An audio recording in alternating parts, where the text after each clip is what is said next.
ಸಿದ್ದರಾಮಯ್ಯನವರೇ, ನೀವು ಮಹಾರಾಜರಿಗಿಂತ ಜಾಸ್ತಿ ಕೆಲಸ ಮಾಡಿದ್ದೀರಾ. ಮೈಸೂರಿನಲ್ಲಿ ಮುಖ್ಯಮಂತ್ರಿಗೆ ಪ್ರಶ್ನೆ ಮಾಡಿದ್ದು ಮಾಜಿ ಸಂಸದ ಎಚ್ ವಿಶ್ವನಾಥ್ ಒಂದು ರೀತಿಯಲ್ಲಿ ನೇರ ಅವರ ವಿರುದ್ಧ ವಾಗ್ದಾಳಿಯನ್ನೇ ನಡೆಸಿದ್ರು.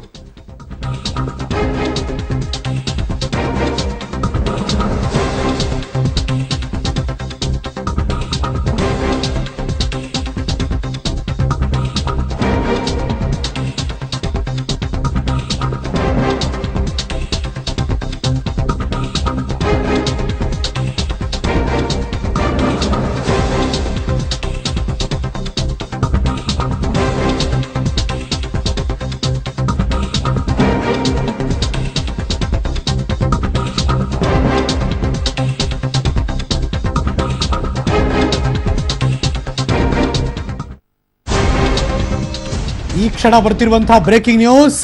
ಕಾಂಗ್ರೆಸ್ ಮತ್ತೆ ಅಧಿಕಾರಕ್ಕೆ ಬರಲ್ಲ, ನೀವು ಮುಖ್ಯಮಂತ್ರಿ ಆಗಲ್ಲ. ನಿಮ್ಮ ಆತ್ಮಸಾಕ್ಷಿ ಹೇಳ್ತಾ ಇದೆ ನೀವು ಮತ್ತೆ ಅಧಿಕಾರಕ್ಕೆ ಬರಲ್ಲ ಅಂತ. ಮೈಸೂರಿನಲ್ಲಿ ಕಾಮಗಾರಿ ಮುಗಿಯದ ಕಟ್ಟೆಗಳನ್ನು ಯಾಕೆ ಉದ್ಘಾಟನೆ ಮಾಡ್ತಿದ್ದೀರಾ? ಸಿದ್ದರಾಮಯ್ಯನವರೇ ಮುಂದಿನ ಮುಖ್ಯಮಂತ್ರಿ ನಾನೇ ಅಂತ ನೀವು ಹೇಳ್ತೀರಾ ಅಂತ ನೇರ ವಾಗ್ದಾಳಿ ಮಾಡ್ತಿದ್ದಾರೆ.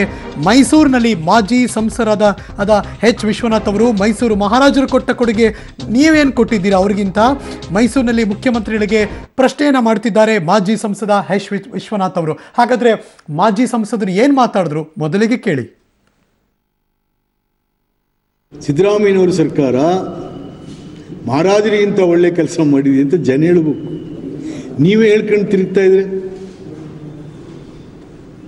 ಏನು ಮಹಾರಾಜರಿಗಿಂತ ದೊಡ್ಡ ಕೆಲಸ ಮಾಡಿಬಿಟ್ಟಿದ್ದೀರಾ? ಮಹಾರಾಜರ ನೀರಾವರಿ, ಆಸ್ಪತ್ರೆ, ಶಾಲಾ ಕಾಲೇಜುಗಳು, ಕೈಗಾರಿಕೆ, ಬ್ಯಾಂಕು, ಈ ಥರದ್ದೆಲ್ಲ ನೀವು ಮಾಡಿದ್ದೀರಾ? ಒಂದು ಎಕರೆ ಭೂಮಿಗೆ ಏನಾದ್ರು ನೀರು ಜಾಸ್ತಿ ಆಯ್ತಾ ನಿಮ್ಮ ಕಾಲದಲ್ಲಿ? ನಿಮ್ಮ 5 ವರ್ಷದಲ್ಲಿ ಈ ಮೈಸೂರು ಜಿಲ್ಲೆ ರಾಜಕೀಯವಾಗಿ ದೊಡ್ಡ ಹೆಸರು ದೇವರಾಜ ಅರಸಂತ ಅವರು, ಬಿ ರಾಚಯ್ಯ ಅವರು, ಎನ್ ರಾಚಯ್ಯ ಅವರು, ಎಚ್ ಎಂ ಚನ್ನಬಸಪ್ಪನವರು, ಅಜಿತ್ ಸೇಠ್ ಅವರು, ಎಂತೆಂಥ ದೊಡ್ಡವ್ರು ಇಲ್ಲಿ ಏನು ಅವರೆಲ್ಲ ಮಾಡದೇ ಇರೋದು ನೀರು ಮಾಡಿಬಿಟ್ರೆ ನೀವು ನೀರು ಮಾಡಿಬಿಟ್ಟಿದ್ದೀರಾ?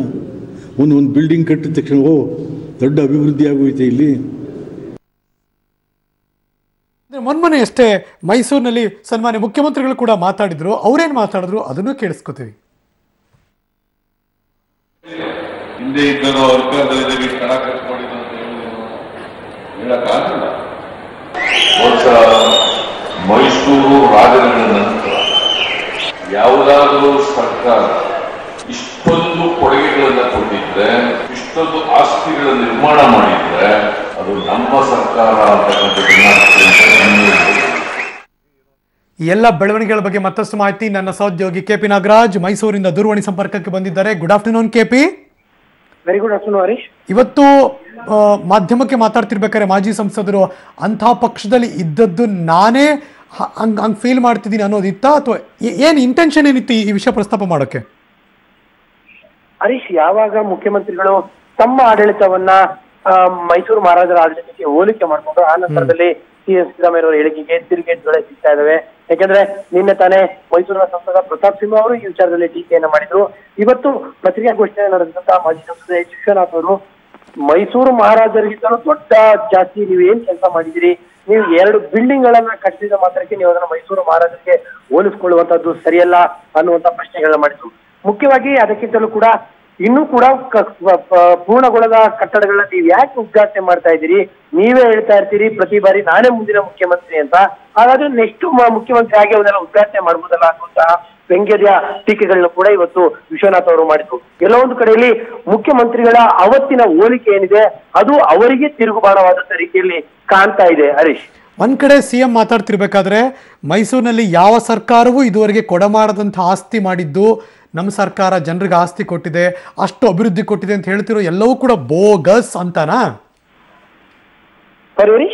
ಎಲ್ಲ ಮುಖ್ಯಮಂತ್ರಿಗಳು ಏನ್ ಮೊನ್ನೆ ಮಾತಾಡಿದ್ರು, ಚಪ್ಪಾಳೆ ಗಿಡ್ಸಿದ್ರು, ಎಲ್ಲವೂ ಕೂಡ ರಾಜಕಾರಣಕ್ಕೆ ಚುನಾವಣೆ ಸಂದರ್ಭದಲ್ಲಿ ಹೇಳ್ತಿರೋದು ಎಲ್ಲವೂ ಬೋಗಸ್, ಅಂದ್ರೆ ವಾಸ್ತವತೆಗೆ ಹತ್ರ ಇಲ್ಲ ಅವ್ರ ಮಾತುಗಳು ಅಂತಾನಾ?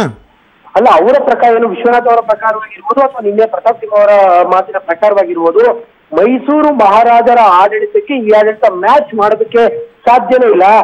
2 ಬಿಲ್ಡಿಂಗ್ ಗಳನ್ನ ಕಟ್ಟಿಬಿಟ್ಟು ಅದನ್ನ ಮೈಸೂರು ಮಹಾರಾಜರಿಗೆ ಹೋಲಿಸಿಕೊಳ್ಳೋದು ಎಷ್ಟರ ಮಟ್ಟಿಗೆ ಸರಿ ಅನ್ನುವಂತಹದ್ದು ಪ್ರಶ್ನೆ. ಅಭಿವೃದ್ಧಿಯ ವಿಚಾರದಲ್ಲಿ ಸಿದ್ದರಾಮಯ್ಯ ಮಾಡಿರುವಂತಹ ವಿಚಾರಗಳಲ್ಲಿ ಟೀಕೆಗಳಲ್ಲ. ಯಾವಾಗ 2 ಕಟ್ಟಡಗಳ ಉದ್ಘಾಟನೆಯ ಸಂದರ್ಭದಲ್ಲಿ ಅದನ್ನು ಮೈಸೂರು ಮಹಾರಾಜರ ಆಡಳಿತಕ್ಕೆ ಹೋಲಿಕೆ ಮಾಡಿಕೊಂಡ್ರು. ಅದು ಈಗ ತಿರುಗೇಟಿಗೆ ಕಾರಣವಾಗಿರುವಂತಹದ್ದು. Harish, thank you so much KP, ಈ ಕ್ಷಣದೆಲ್ಲ ಮಾಹಿತಿಗಾಗಿ.